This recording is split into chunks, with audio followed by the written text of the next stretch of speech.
Hello दोस्तों, अगर कहानी अच्छी लगे तो प्लीज़ चैनल को सब्सक्राइब कीजिएगा। एक गांव में एक बाप बेटा रहते थे। जब मृत्यु का समय समीप आया तो पिता ने अपने इकलौते पुत्र श्याम को बुलाकर कहा कि बेटा, मेरे पास पैसा नहीं है कि मैं तुम्हें विरासत में दूं, पर मैंने जीवन भर सच्चाई और ईमानदारी से काम किया है, तो मैं तुम्हें आशीर्वाद देता हूँ कि तुम जीवन में बहुत सुखी रहोगे और मिट्टी को भी हाथ लगाओगे तो वह सोना बन जाएगी। बेटे ने सिर झुकाकर पिताजी के पैर छुए। पिता ने सिर पर हाथ रखकर आशीर्वाद दिया और संतोष से अपने प्राण त्याग कर दिए। अब घर का खर्च श्याम ने चलाना था। उसने एक छोटी सी हाथ गाड़ी पर अपना व्यापार शुरू किया। धीरे धीरे काम बढ़ने लगा। एक छोटी सी दुकान ले ली। व्यापार और बढ़ा। अब नगर के अमीर लोगों में उसकी गिनती होने लगी और उसको विश्वास था कि यह सब मेरे पिता के आशीर्वाद का ही फल है और उनके आशीर्वाद सच हुए और मैं सुखी हुआ। उसके मुंह से बार बार यही बात निकलती थी। एक दिन एक मित्र ने पूछा, तुम्हारे पिता में इतना बल था तो वह स्वयं अमीर क्यों नहीं हुए, सुखी क्यों नहीं हुए? श्याम ने कहा, मैं पिता की ताकत की बात नहीं कर रहा हूँ, मैं उनके आशीर्वाद की ताकत की बात कर रहा हूँ। इस प्रकार वह बार बार अपने पिता के आशीर्वाद की बात करता तो लोगों ने उसका नाम ही रख दिया, बाबा का आशीर्वाद। श्याम को इससे बुरा नहीं लगता। वह कहता कि मैं अपने पिता के आशीर्वाद के काबिल निकलूं, यही चाहता हूँ। ऐसा करते हुए कई साल बीत गए। जहाँ भी व्यापार करता उससे बहुत लाभ होता। एक बार उसके मन में आया कि मुझे लाभ ही लाभ होता है तो मैं एक बार नुकसान का अनुभव करूं। तो उसने अपने एक मित्र से पूछा कि ऐसा व्यापार बताओ कि जिसमें मुझे नुकसान हो। मित्र को लगा कि इसको अपनी सफलता का और पैसों का घमंड आ गया है। इसका घमंड दूर करने के लिए इसको ऐसा धंधा बताऊं कि इसको नुकसान ही नुकसान हो। तो उसने उसको बताया कि तुम भारत में लौंग खरीदो और जहाज में भरकर अफ्रीका के जंबार में जाकर बेचो। श्याम को यह बात ठीक लगी। जंबार तो लौंग का देश है, वहाँ से लौंग भारत में लाते हैं और यहाँ 10-12 गुना भाव पर बेचते हैं।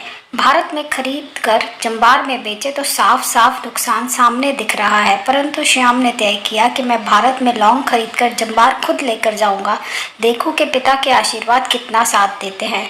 नुकसान का अनुभव लेने के लिए उसने भारत में लौंग खरीदे और जहाज में भरकर खुद उनके साथ जंबार द्वीप पर पहुंचा। जंबार में सुल्तान का राज्य था। श्याम जहाज से उतर के लंबे और रेतीले रास्ते पर जा रहा था वहाँ के व्यापारियों से मिलने को।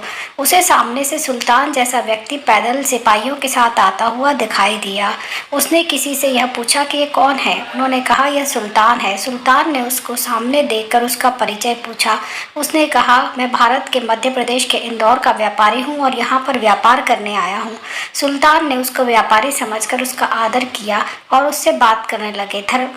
तभी श्याम ने देखा कि सुल्तान के साथ सैकड़ों सिपाही हैं, परंतु उनके हाथ में तलवार, बंदूक आदि कुछ न होकर बड़ी बड़ी छलनियां हैं। उनको आश्चर्य हुआ। उसने विनम्रतापूर्वक सुल्तान से पूछा, आपके सैनिक इतने छलनी लेकर क्यों जा रहे हैं? सुल्तान ने हंसकर कहा, बात यह है कि आज सवेरे मैं समुद्र तट पर घूमने आया था, तब मेरी उंगली में से एक अंगूठी यहीं कहीं निकलकर गिर गई। अब रेत में अंगूठी पे कहाँ गिरी पता नहीं, तो मैं इन सैनिकों को साथ लेकर आया हूँ। यह रेत छानकर मेरी अंगूठी उसमें से तलाश करेंगे।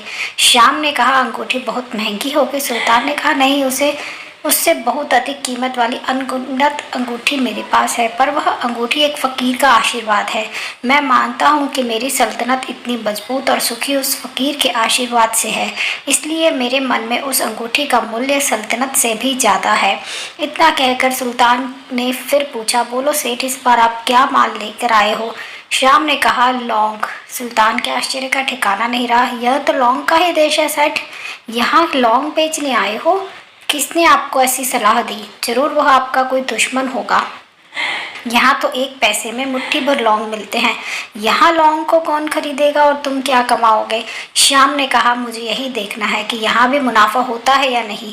मेरे बाबा के आशीर्वाद से आज तक मैंने जो धंधा किया उसमें मुनाफा ही मुनाफा हुआ, तो अब मैं यह देखना चाहता हूँ कि उनके आशीर्वाद यहाँ पे फलते हैं या नहीं। सुल्तान ने पूछा, बाबा के आशीर्वाद, इसका क्या मतलब? श्याम ने कहा, मेरे पिता सारे जीवन ईमानदारी से काम करते रहे परंतु धन नहीं कमा सके। उन्होंने मरते समय मुझे भगवान का नाम लेकर मेरे सिर पर हाथ रखकर आशीर्वाद दिए थे कि तेरे हाथ से मिट्टी भी सोना बन जाएगी। ऐसा बोलते श्याम नीचे झुका और जमीन की रेत से एक मुट्ठी भरी और सुल्तान के सामने मुट्ठी खोलकर उंगलियों के बीच में से रेत नीचे गिराई तो श्याम और सुल्तान दोनों का आश्चर्य पार नहीं रहा। उसके हाथ में एक हीरे जड़ित अंगूठी थी। यह वही सुल्तान की गुमी हुई अंगूठी थी। अंगूठी देखकर सुल्तान बहुत प्रसन्न हो गया। बोला, वह खुदा आपकी करामात का पार नहीं। श्याम ने कहा, फकीर के आशीर्वाद को भी परमात्मा सच्चा प्यार करता है। सुल्तान और खुश हुआ, श्याम को गले लगाया और कहा, मांग सेठ, आज तू जो मांगेगा मैं दूंगा। श्याम ने कहा, आप 100 वर्ष तक जीवित रहो और प्रजा का अच्छी तरह से पालन करो।